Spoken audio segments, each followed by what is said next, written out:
So Wednesday ngayon mga tol, sabi nila may naglalatag daw dito sa may palengke. So may mga dayong naglalatag dito ng mga ukay. So susubukan nating humanap, no. Sana makahanap tayo.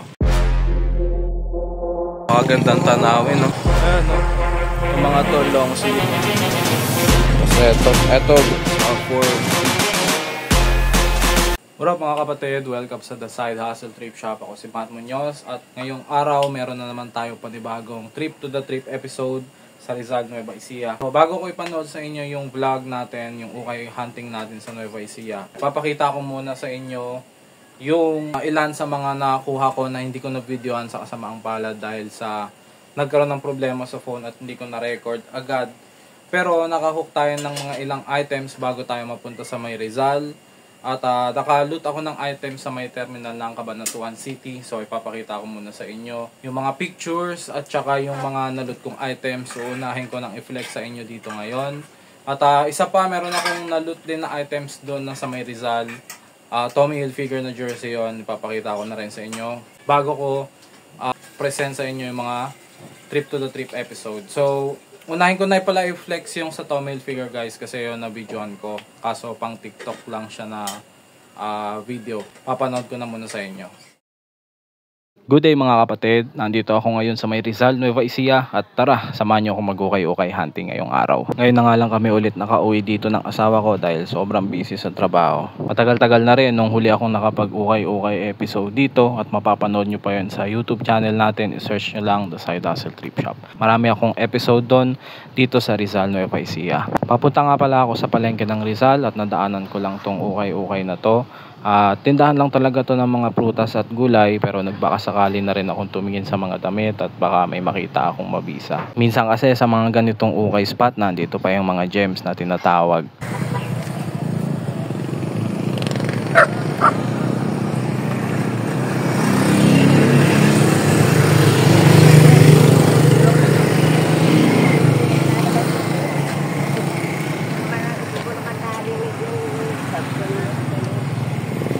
Dito po magkano?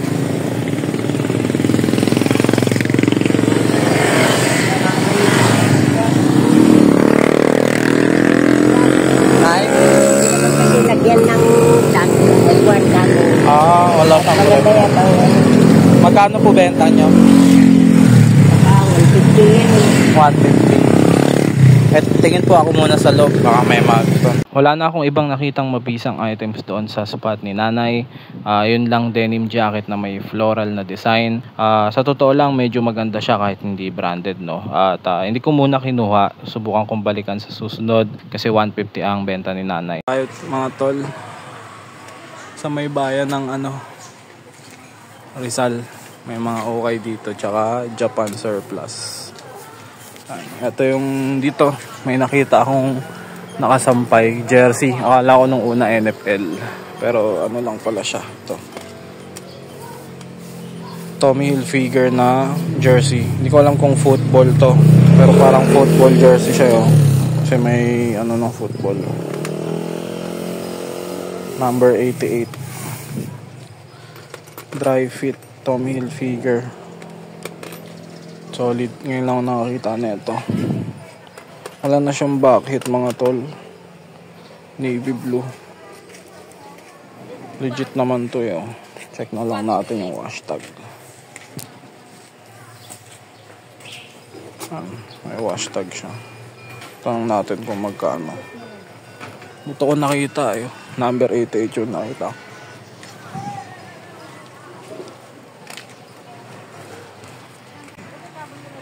Check natin magkano. Te, magkano dito, te? Yan po. Ano po? Doon po. 150. May bawas pa, ate. 100. 100 daw. 100 pesos na lang daw. Yan, na-chepohan ko lang dyan nakasabit. Wala nang iba eh.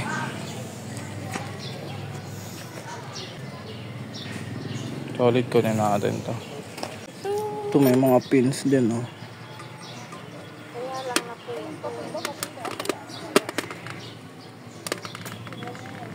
Mga ano to, Ewan ko. Zodiac sign.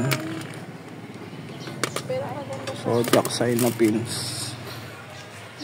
Ibili ako sigarilyo. Ano ako dyan? Wala nang iba dito. Mga Japanese items to. Yung mga kaldera. Ito pang fishing oh. Pero paldo na tayo sa Tommy. Anong wala akong nakita? Ikala kayo mga maleta dito. Excuse. Ano to?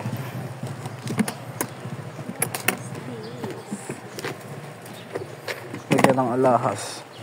At yun mga kapatid, dito ko na muna tatapusin tong ukay hunting video natin. At abangan nyo na lang, mag-upload ako ng full ukay hunting episode sa YouTube. Yun lang. Peace out. No. Yun no.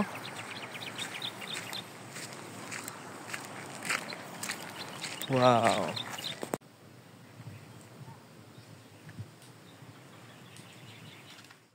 So ito yung jersey na na-loot natin mga utol. Sobrang solid na ito. So ang presyo talaga dito ni ate is 150 pesos. Natawaran pa natin ng 100 pesos. Tommy Hill figure na football jersey mga utol. May konting crack prints lang talaga siya. Pero yung mismong jersey is good condition pa. Ayan. So may mga nag-comment sa TikTok account ko na off daw to. Pero tingin ko naman legit to mga tol. Baka hindi lang talaga sila sanay makakita ng Tommy Hill figure na jersey. May hashtag naman siya. Pero sa search ko pa rin para panatag tayo. Pero yung ganitong quality is legit naman to. So yun, 100 pesos. Hindi ko alam kung i-out natin or gagamitin ko muna. Football jersey kasi hindi ako mahilig sa football jersey pero tignan natin. So ayan, makikita nyo naman sobrang solid no. Pagmasdan nyo na lang mabuti. Ang ganda ng tela niya. Then next, sa may Kabanatuan, ayan, nakahook din ako ng 6 pieces na shirt at hindi ko na videoan. Sobrang nang hinayang ako doon at may naiwan pa akong isang shirt. Hindi ko na nabalikan. So, flex ko na rin sa inyo yung ano ngayon, yung 6 na t-shirt. Ayan na. Maghintay lang kayo dyan. Mapapanood na rin yun yung mga ukay vlogs natin. Pero, unahin ko lang yung mga walang video na i-flex sa inyo. So, ito yung Tommy Hilfiger. Next mga tol, ito yung na-loot ko na 6 na pirasong shirt na hindi ko nakunan mga tol. Kasi, nagmamadali kami tapos biglang nagloko yung phone, ayaw mag-record. So ano to, 6 na t-shirt to. Ganyan lang yung itsura nung ukayan mga tol. Ipapakita ko sa inyo na picturean ko. Gumana yung photo, yung picture, pero hindi gumana yung video. Ayan. Ano lang siya talaga, parang tindahan siya ng pasalubong. Tapos merong latag sa harap na mga ukay. Mukhang pinapaubos na lang yung mga ukay na damit. So ayan ang itsura niyan. Then, yung mga, yung mga assorted t-shirt nila is 120 pesos buy one take one. So, sa 120, meron kang 2 t-shirt na may uwi. Doon sa tig 120 nila na buy one take one, kumuha ako ng 4 na piraso. So, eto yung 4 na piraso mga tol. Unang-una, etong Stingray. Ayan, eto yung brand niya. Hindi ako familiar sa brand, pero solid din. Ito yung bucket niya, Chevrolet 427 Stingray. So, karty siya mga utol. Sobrang astig ng print niya sa likod. So, good condition naman to mga tol. Wala siyang issue. Ayan.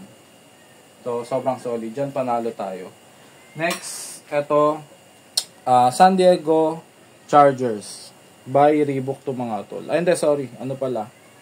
Team NFL Team Apparel pala. So, size medium to. May crack prints lang siya, pero goods pa rin. Ayan, wala siyang bucket. Ayan, goods to para sa mga naghahanap ng panterno sa ano nila, sa mga vintage cup nila. Pasok na pasok to. Vintage vibes din.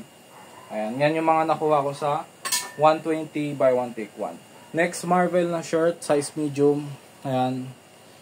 Ganyan lang, simpleng-simple. Medium, pasok doon large. Good condition din. Ayan yung print mga utol. Panalong-panalo. Sariwang-sariwa. Venom. Marvel.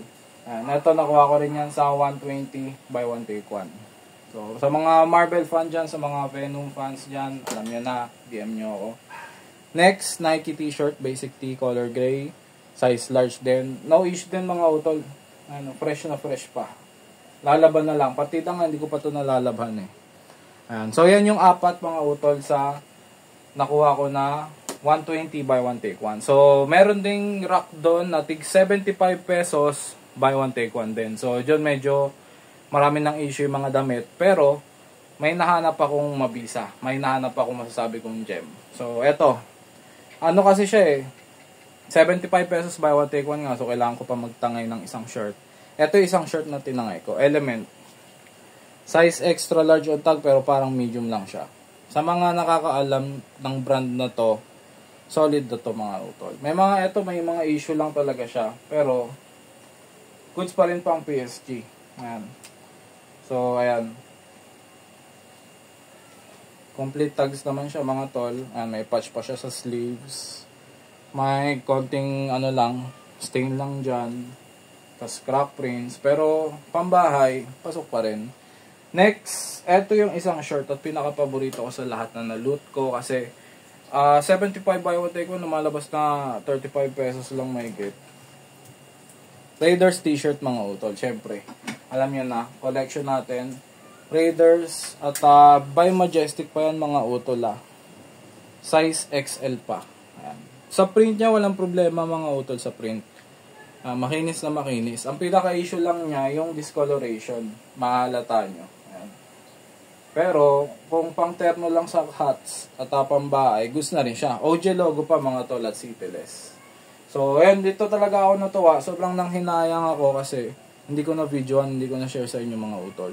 Pero, na-picturean ko naman. Kaya may proof tayo na sobrang still lang natin nakuha. 35 buy one take one. So, yun yung 6 na t-shirt na mga utol na na-champuan ko lang sa may Kabanatuan. Yan yung 6 na shirt. Ayan. 120 buy one take one, 75 buy one take one. Naka-6 tayo. Total ata nasa 315. So, sobrang solid na rin. At ayan, alam ko excited na kayong mapanood yung mismong trip to no trip vlog natin sa may Rizal Nueva Ecija. Kunti na lang yung na-loot ko pero sobrang solid pa rin. Marami pa rin kayong makikita. Marami pa akong ma-share sa inyo ng mga pieces na naipakita ko sa video. So, ayun, hindi ko napapatagalin. So, i-share ko na sa inyo. Tapusin nyo hanggang sa dulo at babalikan ko kayo mamaya. Yun, manood muna kayo dyan. Yo, what's up mga tol? So, ukay-ukay day natin ngayon. Ako si Matt Munoz para sa mga hindi nakakaalam. So, nandito ako sa may Rizal Nueva Ecija mga tol. Tapos subukan natin maghanap dito ng mga mabibisang items para sa natin. Sa online ukay-ukay buy and sell natin. So tara. Wednesday ngayon mga tol. Sabi nila may naglalatag daw dito sa may palengke. So may mga dayong naglalatag dito ng mga ukay. So susubukan nating humanap, no. Sana makahanap tayo. So bago tayo magsimula mga tol, pakisuyo na lang. Mag-like kayo, mag-share at mag-subscribe. Ayan. Para updated kayo sa mga videos na gagawin ko, yung mga gantong ukay hunting. So tara, let's go. No, napakagandang tanawin, no? Bukid at bundok. So ito na yung may palengke nila mga tol. Ayan, no? May mga nakalatag na. Dami yan. Isa-isain natin.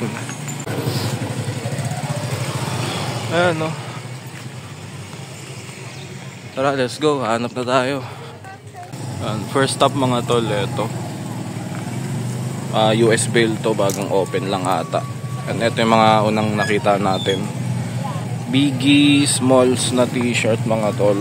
Kaso lang siya small, size small. Pero official siya. The Notorious B.I.G. And ito yung picture ni B.I.G. nung baby pa siya. Ayan. Tie-dye to Hindi ko alam kung kukunin ko mga tol. Nangongolekta kasi ako ng Raptis ngayon. Pero hindi ko sure kung kukunin ko. Next, ito, Tommy Hilfiger na polo shirt. Size large to. Ayan, stripes. Simple lang. Legit to. Tapos nakita ko tong H&M na Coca-Cola. Ayan o. Tie-dye din. Tapos may siya, back hit. Ayan, Coca-Cola t-shirt.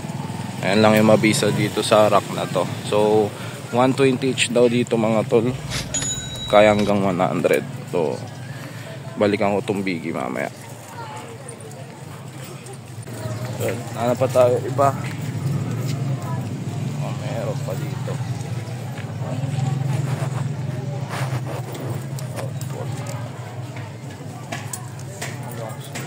Check natin sa iba mga tol.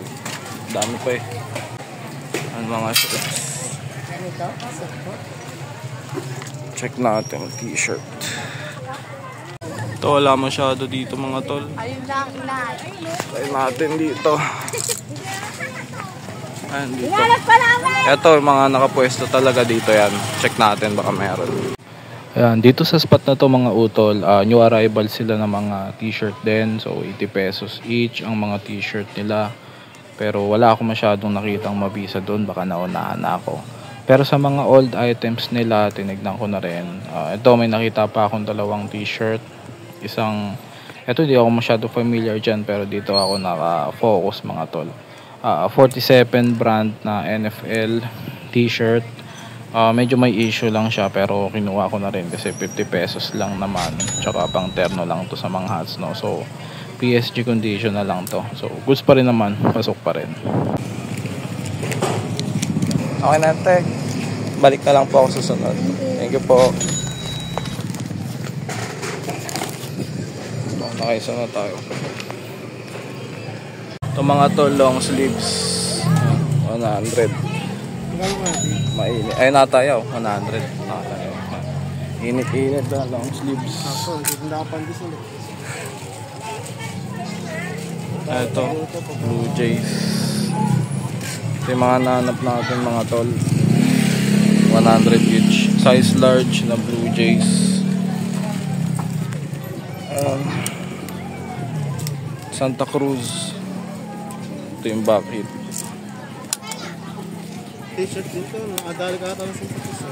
Ay. Original. Ano, sa sleeve Santa Cruz. Size medium. Bakit yun? Bakit?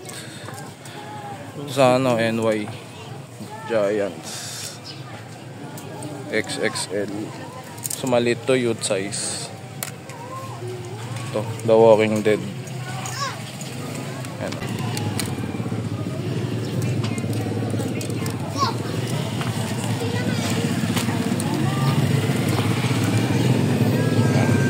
Shuttle Mariners to mga tol. Good sana to eh. Kaso small eh. Ano? Meron pa sa sleeve. Tapos eto good size to. XL Steelers. Kakahuko lang ng t-shirt na ito mga tol. Ito kukunin natin to. May crack prints lang pero maayos natin yan. Ano? 100 each. Ito mga tol, kunin natin itong Santa Cruz. Tsaka itong Steelers. Ito, iwan na natin to. Maliit eh. Small. Hindi natin ma-out.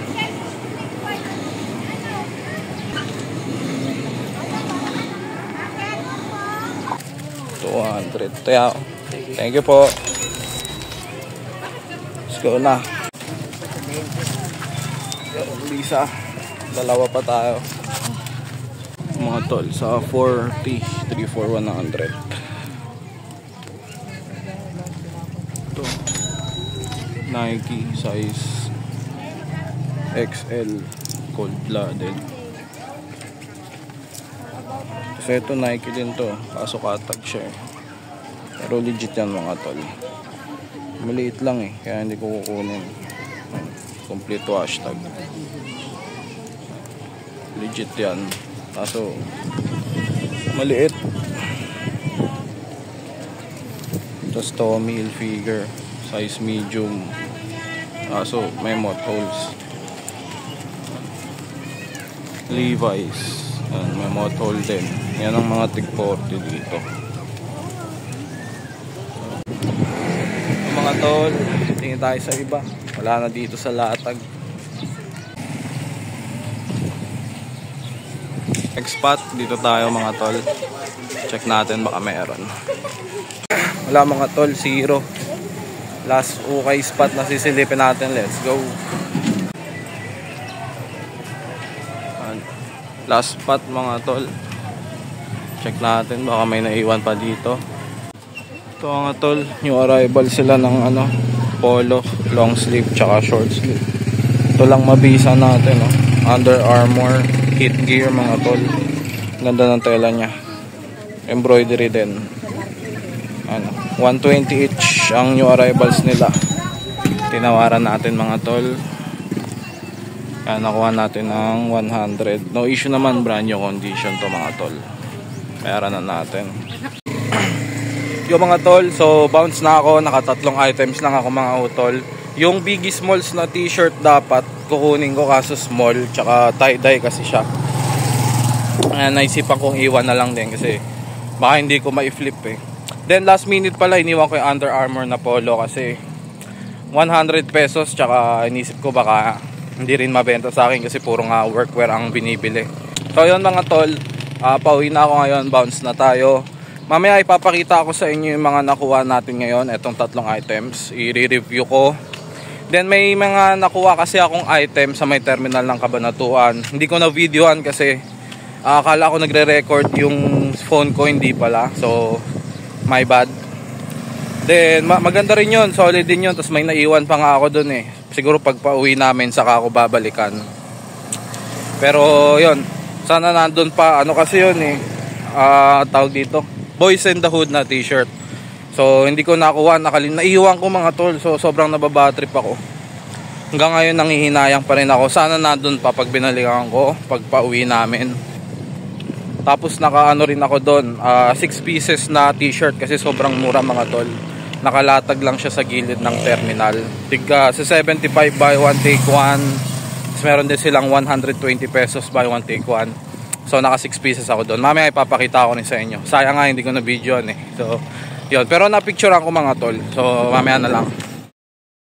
So welcome back mga utol. Yun yung trip to the trip episode natin. At merong part 2 yan mga utol. Meron day 2 at day 3 yan.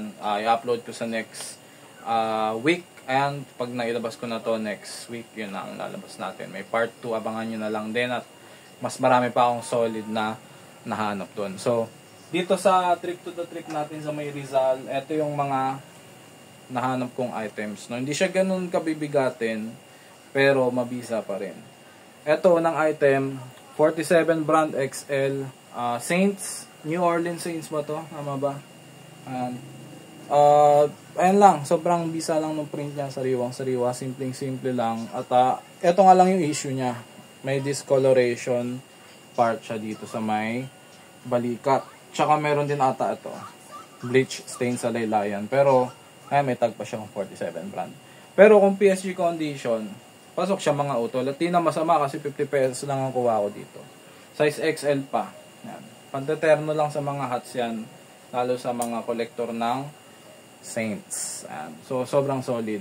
50 pesos lang, di ba? Na-tsempohan ko pa. Next, nakahook din ako ng long sleeves kahit sobrang init.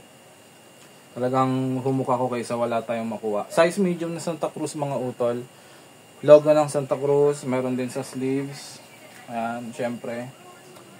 Ang color na ito para siyang sky blue o blue green. Hindi ko sure. Pero ito yung bucket niya. Ayan, yung kamay na may bunganga. Santa Cruz.